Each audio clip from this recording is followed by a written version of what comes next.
Welcome. Tonight we're going to be exploring difference and its importance or otherwise within Aikido.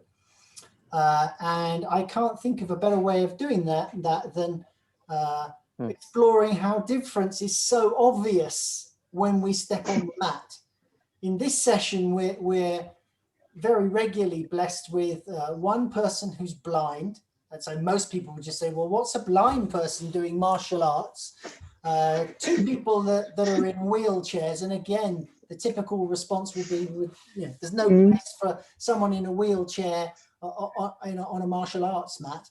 And one person who suffers from rheumatoid arthritis got really badly and spends a lot of time in a wheelchair as well. So if this isn't the place to explore difference, I don't know what is. And I thought we would focus our attention on Steve, who is the blind gentleman, and find out a little bit more about him and see what difference that's made on his Aikido journey. And then I'm going to open it up to you all to add to the conversation.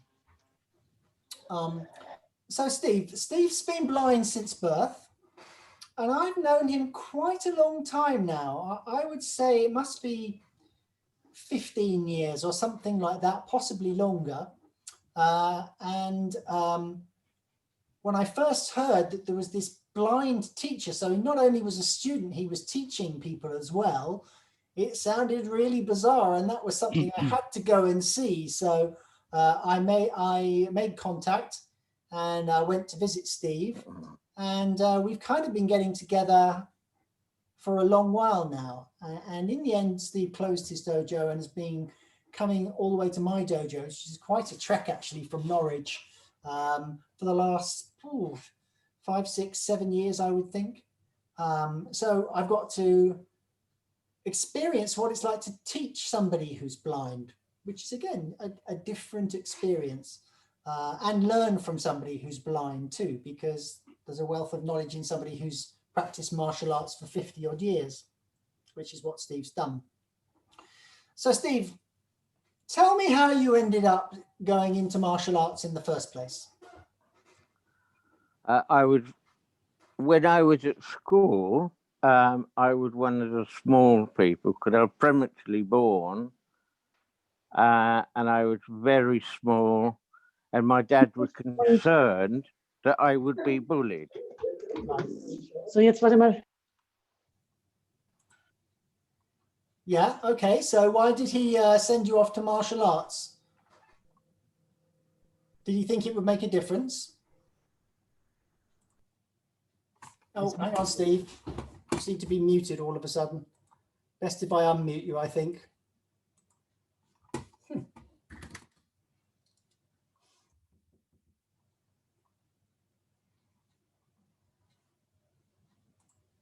You're muted, Steve. Can you unmute yourself?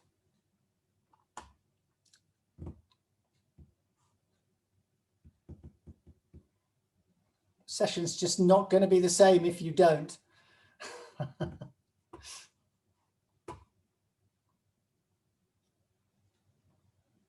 Can't you unmute all, Quet? No, I now have to ask them to unmute, which is a bit weird. I tried that.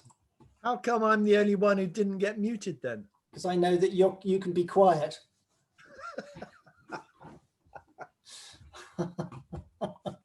Sorry to you others who I muted.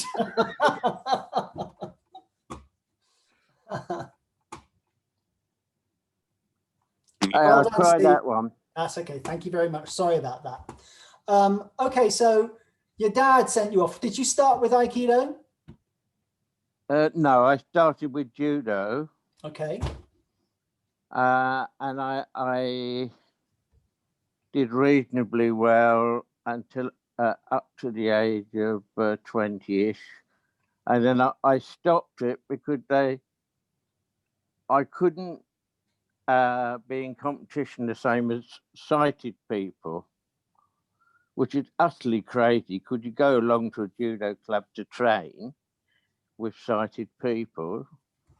And it was judo for the blind, and I said, no way, that's it.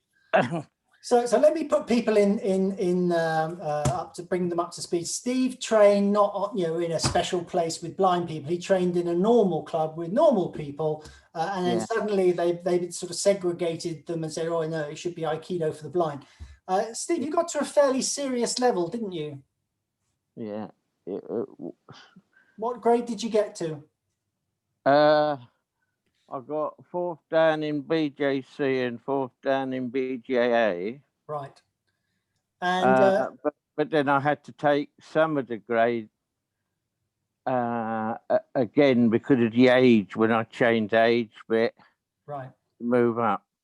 But in competition, I stopped winning. So I decided to go into coaching side of it. Okay. But you were actually practicing. You remember people like Steve Starbrook who got into the Olympics and won medals and stuff? He was practicing with Olympians, not just any people. Steve was actually practicing with Olympians. So he got pretty serious. I used to know Brian Jack quite well, right. and Dave Starbrook, Keith Rentfrey, Anton Gusink, and one or two others. Now they do go back a few years, but that was mainly what that was about in those competitive time. But I always enjoyed the open category because any weight, and I was in for anything, Right. So in your own mind, did you consider yourself disadvantaged? No, I'm the same as anybody else. I just don't see. Right. Did you think you had an advantage in some ways? It's an advantage because people start to hold back or underestimate. So I used to just draw them in and over the top because I was small. And I kept away from the ground because I knew I'd be beaten on the ground. So therefore I'd spend more time throwing. Fantastic. Okay, so you got to this serious level and then you decided judo, maybe not anymore. You didn't like the sort of segregationist attitude. And how did you find your way into Aikido then? I found that by asking questions. I'd heard about it and I'd always wanted to do something that didn't involve actual competitive fighting. And unfortunately, at that time, judo wasn't taught to the very young, Aikido wasn't taught to the very young as it is today. So it's very different. Okay, so I know that you were sitting on the side of mats when you were a little lad and you weren't allowed to train. You could just kind of pick up what you could from being at the side of the mat. I'm intrigued to know what you did pick up when you couldn't actually see what was going on. Well, it was very, very difficult, but a lot of the students used to help me after class and some of them during class to show me what was happening. Because I always learned by uke when I used to do from actual doing. So if you uke, any course I used to go on, I'd try and uke as often as possible. Okay. So, but you didn't actually start practicing Aikido till what, your 20s, because you was doing judo for that time? That's right. 72, I stopped judo totally. Right. Because I just had enough.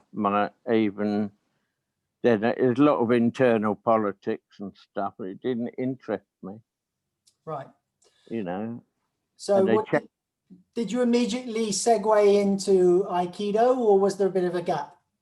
Gradual. I started with, I knew they had about weapons, but being blind, I didn't understand what a knife was, a sword, or a jo. So I found the people at the Budokai and various other places who would show me the weapons and let me try to learn what they were about.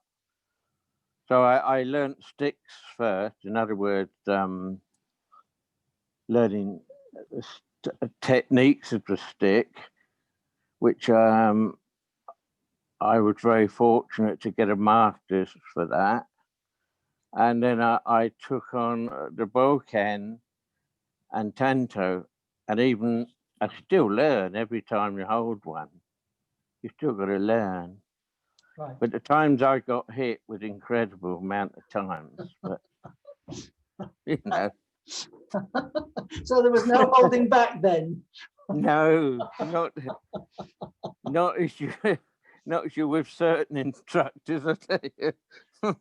So did it knock any sense into you, or did it knock it out of you? It made me more determined to not be hit, so I had to learn. Right. And I thought my first main aikido lesson was with Tamura, Right. and he all he said to me was, relax, okay, and learn. He said, I'm not changing the aikido for you. I won't change the aikido. You just do the same as everybody else. Right. You know, otherwise it doesn't become, you know, if you lose the principles, you're not doing aikido. Right. So was that a sort of novel attitude that you had been accepted properly for the first time? What the attitude? Yeah, Tamura's attitude of, yeah, come on, but you do it the same as everybody else, treating you like everybody else. Was that a novel experience or something that you were used to? It was different. I really wanted to be like everybody else, but it's finding a way to not be different and yet be myself. Right. Okay. So you've told me many times that you went on many courses and felt, why did I bother turning up, because nobody would practice with you, etc. Talk about that a little bit. Well, many courses. This is what I was talking about the other week when John was a good teacher too. He was one of the first people to teach blind people. That's just as well you said that, because he is on this call, so he'll be quite grateful that you said that. Yeah. Carry on. But the thing is, he's I used to go to a summer school, and about 90% that time I wasn't on the mat because I couldn't understand what was going on. And it was frustrating, but it just, why change anything? Just show somebody. Right. Just show them what they're doing. And So I just couldn't. So what they would teach in what we'll say a traditional manner, they would show and then they'd expect you to do it. And obviously that would be a bit of a problem. Yeah. Yes, that was a problem anyway. Yeah. And you didn't have anybody who would then step up to you and say that this is what he did. I eventually got students who I knew over time. Right. And they would translate whilst the demonstration was going on. Right. But even then we got told not to talk, so you couldn't win, whichever way. But I had a lot of help, and over the years with that type of thing. Even today, it just shown me what to do, and I'm quite happy and learned from it, you know. Sure. So in the end, you rose up through the ranks, and at what point did you decide, hey, I'm going to go and teach this stuff? Just after I got Shodan, I was very fortunate, and that took quite a few years, and I was very lucky, and I thought, well, I want to show respect, and I want to be able to put back the things that I'd learned and try to teach others Aikido. And that took a long time to take a broken dojo, which was in all different things for political reasons. So I had half a dozen students, and I took most of them up And most of them got first down minimum, and I think one or two have got second and third. But it's taken a lot of patience and time to do this. And as you say, the question that most people ask me, how can you teach if you can't see? And I say, well, come on the mat and I'll show you exactly what needs to be done, you know. So But it has, as we can't be shown onto the mat and show you, would you like to tell people a little bit about how you would deal with teaching people that you can't see? it's what I would normally do, demonstrate and show people, and then go round to each one throughout that session to check and find out exactly what they were doing, and just gently correct or try to make it easier for the person to do that. I wouldn't change the aikido if I had a class of blind people. I wouldn't change the aikido. I'd change, that would be the same. Right. The difference is how I put that into a way that can be understood by blind people or by wheelchair users. Because if you're in a wheelchair, you develop your own way. As long as the principles are there, as I say, you develop your own way of doing it. Right. And the same as when you can't see it, it's exactly the same thing. Okay. The hardest thing I found is to get rid of competitiveness. Is Meaning, that within yourself or within your club? well, coming from a judo background, it was win at all costs, and that takes a long time to come from a sport to a martial art. And that, once I came out of that, then I could teach because I was free.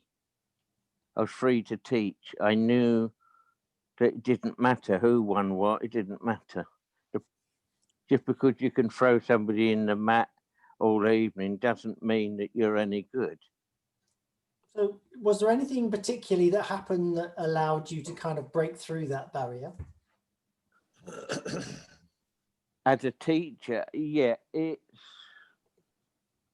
people, I think I became hard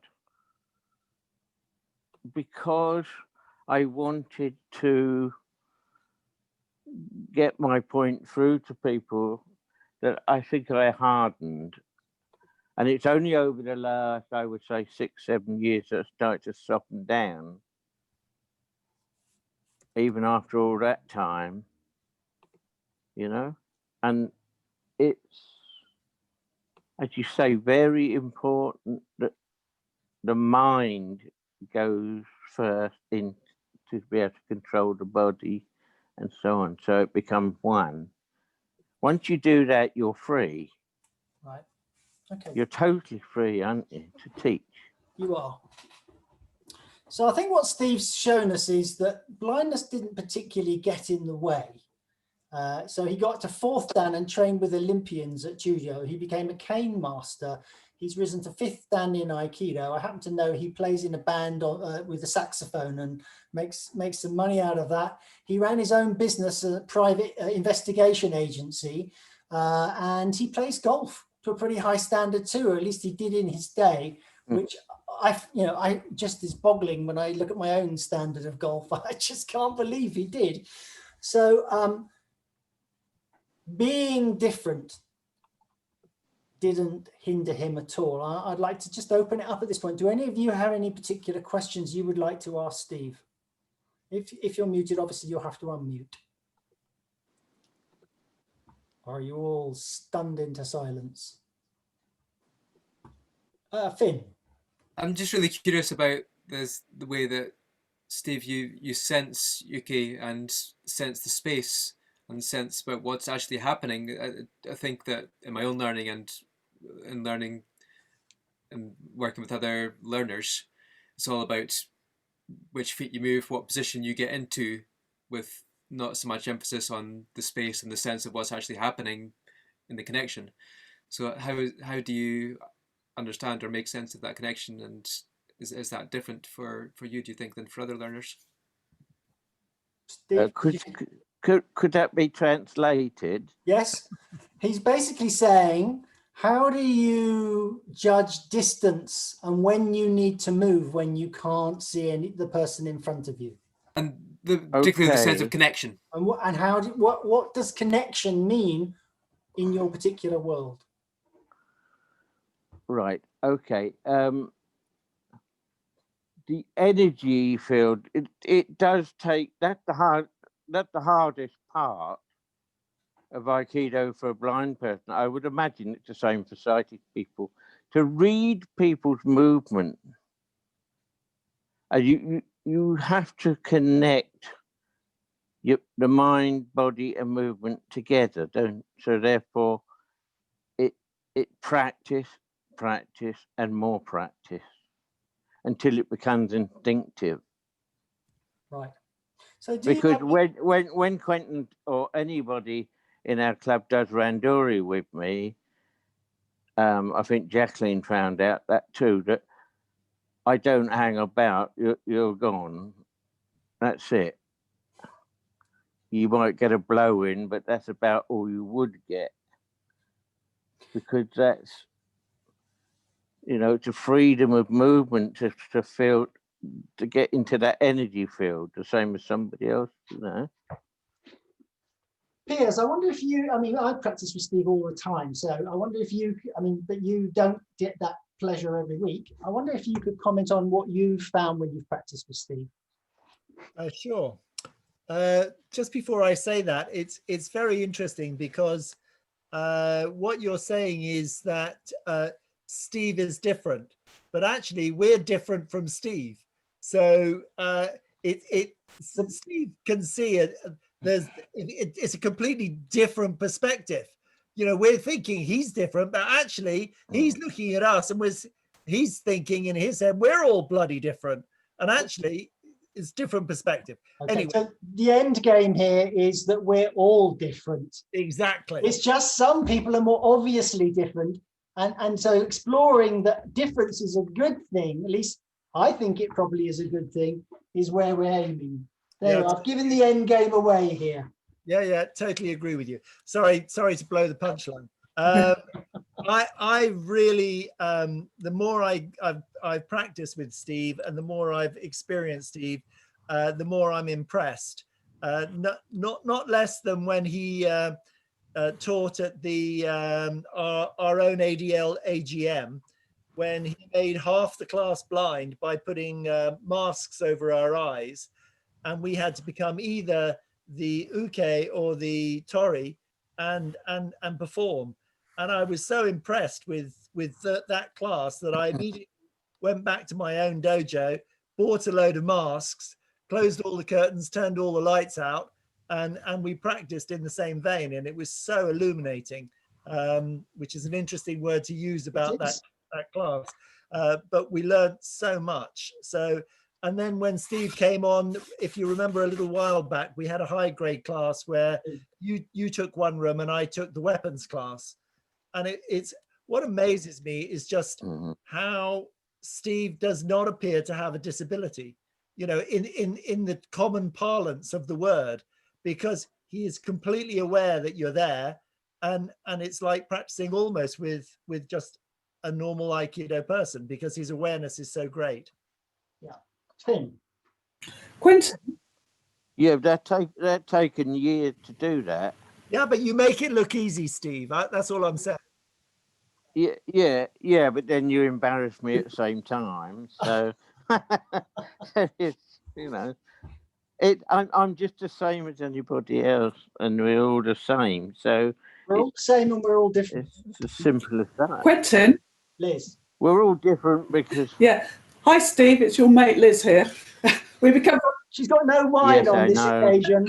No. We've actually been talking quite a lot separately via Facebook Messenger and so on. So, Steve has got fantastic things to share with us.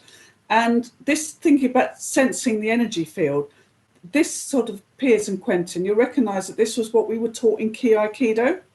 Yeah. And quite a difficult thing to do, isn't it? You've got your eyes closed, and then you have to sense when someone's come within striking distance. And if you can actually tune out the visual things that you normally rely on, you can genuinely sense it.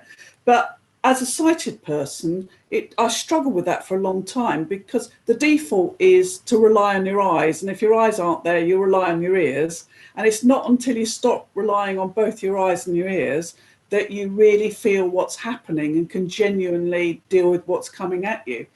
And interesting enough, a long time ago, I started out doing traditional karate, a very long time ago. And my traditional karate sensei used to make us practice on a regular basis, blindfolded. He'd blindfold you and put you in a circle of people and have them all jump on you, which was always a bit sort of startling the first time it happened.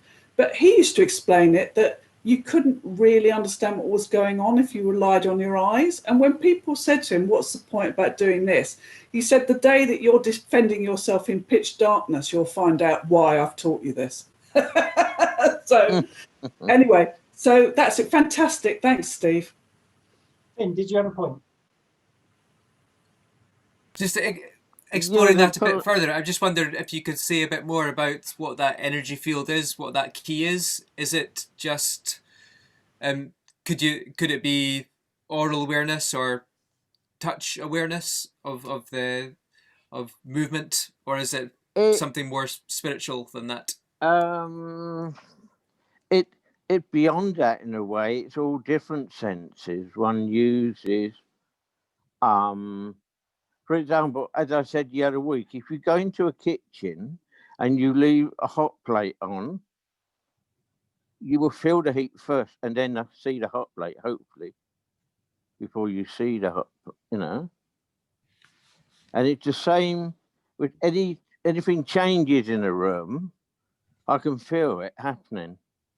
So I'll give you, for instance, I went with Steve up to do our National Association course, and we were practicing in a very large sports hall, which down one side had a mirror the whole way down the length of the wall. And when we walked into the hall, Steve said, "Oh my God, this is such a weird feeling. All this energy is bouncing back at me. Yeah. Is there a mirror on the wall?" It kind of blew my mind. And, the first time I met him, he somehow, it always felt like he had his eyes on me when I was approaching him. He always seemed to know when I was coming. And he always tells me he knows if it's me or it's Piers.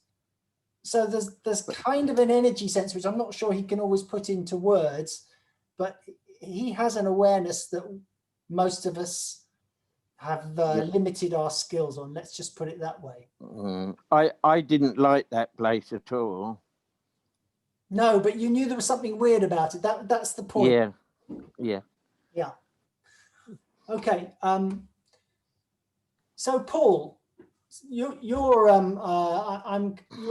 could say that you too.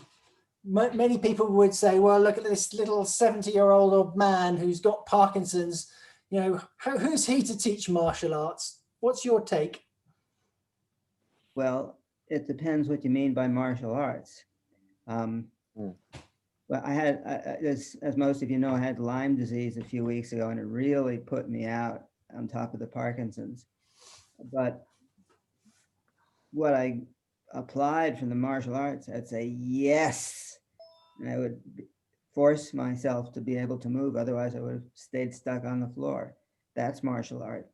There's everything that will basically try to beat us down. We have to fight against, not in the negative sense of fighting, but you have to marshal your will. You have to do what needs to be done, or you give up and you don't do anything. I learned that from martial arts. I don't think fighting is that interesting, except as a metaphor. And it puts you in the place where you have to understand what's going on. If you think you can do something and you can't, you'll find out very quickly. And if you get all tied up in knots because you're not as good as you wish you were, or as you like to think you are, it doesn't work. You're only as good as you are. So I think the martial arts are not about competition. They aren't for me. I think there are three elements in the martial arts: spiritual, if you want to call it that, competition, and combat.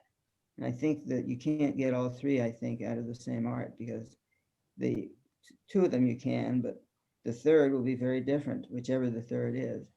So I think of Aikido as primarily combative and self-growth, learning. And that's the martial art for me.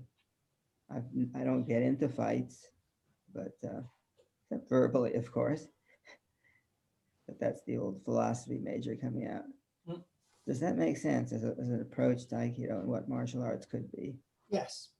But have you felt at times that you because you're not big and macho and the traditional vision of what a martial artist might look like, that's been a disadvantage? No, not at all. Never occurred to me. I grew up in a situation where I was always told that I couldn't do things, that I wasn't good enough, I wasn't smart enough, etc., etc. And I don't know why it didn't beat me down, but my basic feeling of, well, fuck you, I can do what I want my way. And so I did. It never occurred to me that I couldn't, but I did know that other people thought I couldn't. Fantastic. So I think we've got two examples, and I could go on to Vitali, who's sitting in a wheelchair there, and probably we'd get the same story. Difference is good. So let's explore why difference is good.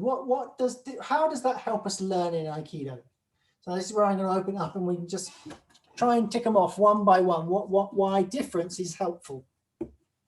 Because if it were all the same, you wouldn't have anything to learn. Right. Yeah. We'd all become little robots, wouldn't we? Yeah. So Yeah, I agree totally. Okay, carry on. Why is difference useful? Linda, I can tell you're going for it. No? Because it reflects real life, Quentin, doesn't it? I was just trying to get my Bluetooth headset working. You were all sounding garbled. I'll catch on. No, you're right, Liz. Yes, it does reflect life.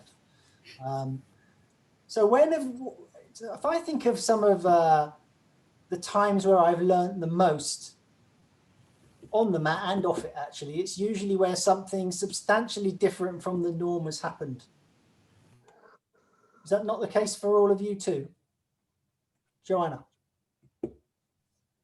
I was thinking some experiences on the mat and off the mat when I was practicing, or just like having an experience with people with these differences. We really have to pay attention. It's not that with other people, like normal people, I wouldn't pay attention, but sometimes we act normally and randomly with other ones without really paying attention. I can't remember the word, but there was a class that Jamie taught a while ago, and she brought a word in Hebrew that like it was paying attention with all your heart. It's put your attention on it. So the few times that we had people with some disabilities in our dojos, it was like I really have to pay attention what I'm doing with these people, but it's not a reason that I shouldn't really pay attention with when I was practicing with my other partners at the dojo. Oh. So. But it's a kind of wake-up call, isn't it? Yeah. Yeah. Yeah. Well, what is normal? Well, very good question, Steve. Exactly. Renata, yes. I just wanted to say that normal is for me, first of all, a part of my size and about my strength. This is normal for me. And maybe about my speed.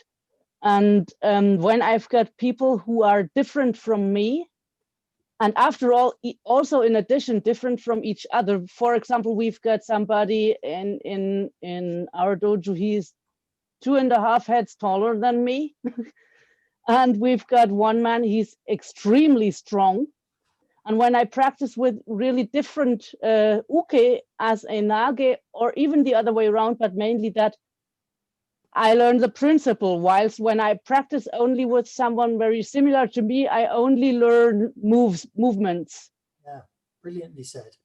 Yeah, have we not all had that experience where we're practicing a technique and it's going brilliantly, it's absolutely top notch, then you move on to a new partner and suddenly it's The not next working one. at all. Yeah, Yeah. exactly. Yeah, if you don't go through that variety of different things that go on in different bodies, you just don't learn as much, do you? Yeah. So has anybody else got any experiences they'd like to share? Otherwise, I'll share another experience. I had for a while, I had a young lady who I did private lessons for. She was autistic, and she literally could not bear to be in a room where there were too many people. The noise was just too overwhelming. I had to take the clock out of the room because the tick-tock of the clock would kind of drive her nuts as well. So that was a very, very different challenge in terms of teaching, because all the things that I would normally have done, I had to kind of throw out the window and find ways of getting the message across for her without overwhelming her or intimidating her, finding a pace that she was comfortable with and exercises that she could learn from.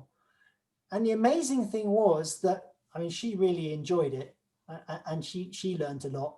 But boy, so did I. I learned a huge amount while I was practicing with her. And actually, in many ways, she was one of my best students. She picked up stuff much quicker than the rest because she didn't think conventionally. She just did go with the flow. It was a real treat, actually. Hard work in some levels, but it was really rewarding. Linda. Hello. Sorry to join late. Good to see you all. Oh, we're great. Have you there on Thanksgiving Day? Thank you. We're being lazy about it. Being at home. Yeah, to pick up just said, my experience of training in the chess classes for years, I did about 8 years assisting in their children's program, that's a whole lot of different. Not only are the kids different from us, you know, they're physically different. They have to do things in a different way, and they're growing, so they change and they have to work with their own differences. But you know, they're very different from each other. There are some that are very sensitive and some that are like, oh, I'll just try everything, and and you have to expand your range so much to work with them. You have to find new ways to explain things or show things, or you know, left and right doesn't work. Say, you know, your front foot, your back foot, whatever, left and right, half of them don't get it. And then you find out that half of adults probably don't get it either. So you know, you learn a lot, but the experience of working with so many people who are so different, it just, yeah, like expands your range. You have to grow in all directions to do it. It's a lot of fun. So question for you, do you think that really adults are any different in being vastly different, or do they just mask it better? I think they shut down a lot. I don't think adults are less different from each other than kids are. But there's a lot that, you know, kids have this range and adults have learned that like this part's okay to express. So, you know, you'll find and in my experience, it seems like adults add a whole lot of thinking about things. Like you said about your autistic student, you show a kid something and they'll be like, oh, you mean like this? You know, and they get it. They'll just try it. They'll have a go, you know. But somebody said that in a TED talk, but the guy who talks about education, his name escapes me, but he talks about creativity and education. But I think adults tend to like, well, I better not do it. I'll do it wrong. You know, they very much limit themselves, keep themselves in a smaller, you know, once they can get comfortable, then they can, you know, if they're comfortable with a group, comfortable with the teacher, I think they can express a little more, but it may take a lot of time. Yeah. So one of the dichotomies, I think, is that people generally don't like change. but how do you grow if you're not prepared to change? You know, you have to experience new things in order to develop. And both Piers and I, you know, we started off in the Key Federation of Great Britain, and we practiced there, in my case, for 17 years. I think of Piers, it would be something similar. And then we went off elsewhere, and suddenly we discovered there was a whole world of different Aikidos out there that did things in a completely different way. And we could have shut ourselves in a little box and just did do things the way we did, but we actually embraced it and went out. And I have to say, I think I speak for us both in saying that the learning went like that. It was just a fantastic experience to try other styles and see what other people had to offer. And that's just a bigger scale of practicing with different students, putting yourselves in situations where you're not automatically comfortable. That's when you can see when the principles actually work. But also, Quentin, if you think about it, just look at nature. If you have a wide gene pool, you have a very healthy community. If you have a very narrow gene pool, you have weakness and illness and no strength. Yes. And it's just like nature. We need difference. It's essential to our well-being. Yeah. Well, I mean, you and I both know of dojos that have kind of isolated themselves, and you see what they're doing get weaker and weaker and more stultifying, and the club often dies in the end. Absolutely. Yeah. Quentin, Yeah. I noticed many years ago, over the years when I've been managing people, you know, when I was a young manager, you sort of start off with the idea that there might be some set ways of doing things. But when you've managed teams for as long as I have, you rapidly discover that there are multiple solutions to anything you want to do. And any person you ask to do something will probably approach it in a different way to the next person, and they'll get equally good results. You know, there are multiple solutions to all the things that we do. So one of the things Aikido should be good at is about helping us adapt to change and growing through that change. I'm going to ask Aaron, if I may, who has never done Aikido, but I know a little bit about his background. I know that you've had to change jobs a fair few times in the last few years. Has that been a good thing or a bad thing in terms of what you bring to your new employer?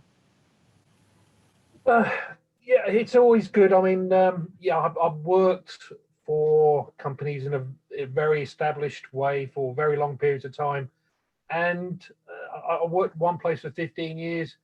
And to be honest, once I moved out and tried another company, to be honest, I didn't realize there's other ways to do the same task. You get in a set pattern, a set style. And yeah, there has been enlightening situations for me when I've changed jobs by doing doing the same job but in a different style, different way. Yeah, it's been a benefit, and it's one of those things that, yes, you do have stability working in the same place, same style, but once you've tried something else, you look back and think, I've been stagnant. You know, I needed to test myself at times. So fair enough to say probably challenging and uncomfortable at times, but huge benefit in the end. Exactly. Yeah, it does bring its rewards, but you gotta take the leap. You gotta have a go.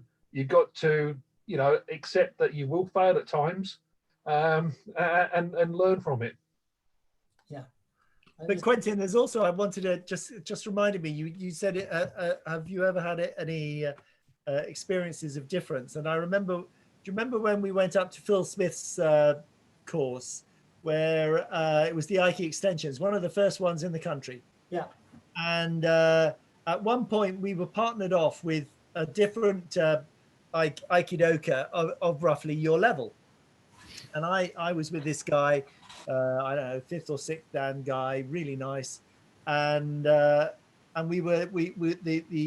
task was, do one of your favorite techniques and then get the guy to do the technique to you. So I like Nikio. So I sort of classically got his hand like that, tucked it into my shoulder, did Nikio, boff, he went down. And then he did it from the inside. And I just absolutely hit the floor and went, that's brilliant. How did you do that? And it was just so different from my technique, but it was Nikio, and I loved it. And I think that's an example of how how difference is just wonderful and it's so exciting. Yes, I agree. Anyone else got any little tales? John, you have been branching out and experiencing different things in recent times. Any thoughts? Well, this is why well, not so many now, but there used to be a course going every month, or two or three courses every month that you could travel to, and you'd go out and you'd meet different people and different instructors. And there is a more or less a saying that if we all taught the same, it would be totally boring. So all instructors have their different personalities. I mean, I've trained with Steve, and he's got a totally different personality to the blind student that I got in my class. Incidentally, I've been on the receiving end also of Steve, and it's a bit difficult when you're halfway through the year and wondering how you're going to land. But this is what's different about when we used to go on courses. You met different people and you saw different ways of the techniques being applied, and you learned from it, and you grabbed a little bit of that and you put it in your portfolio to use. Yeah. Yeah. So the message is, guys, that difference is to be celebrated, really, and sought out, because it just enhances your experience of life and your experience on the mat as well. But you know that for me, there's two interchangeable words, really. Quentin, one quick thought, which is that our bodies change significantly throughout our lives, and the longer we practice, the more they change. And I think I've shared the story before of my hip replacement. But as when I first started Aikido, I was in my early 30s, and I was learning from scratch and sort of struggling with it a bit. But my body was fairly young and flexible, and it bounced off the walls and it rolled back up to its feet and things really well. And I sort of took that for granted. And then sort of a good 10, 20 years later, I developed a serious problem with my right hip, which has now been replaced. But one of the things that I'm interested is my body dynamics changed, and I didn't initially recognise that I had a disease, an actual disease. So my first symptom was I couldn't roll and get back to my feet anymore, and I was mentally beating myself up. How could you have got to third down and have forgotten how to roll and get back to your feet? Of course, I hadn't forgotten anything. It's my body had significantly changed. Yeah. Now I've learned to work around that now. I don't roll back to my feet anymore. I know that's gone because the left hip needs to be dealt with as well. But the point is that as my body significantly changed, my Aikido significantly changed. And actually, I went through a very tough period of having to relearn all of my Aikido exercises. Because when your hips change, everything changes. Everything. Thank you. Natalia, can I open the mic up to you? Could you want to just unmute yourself for a second?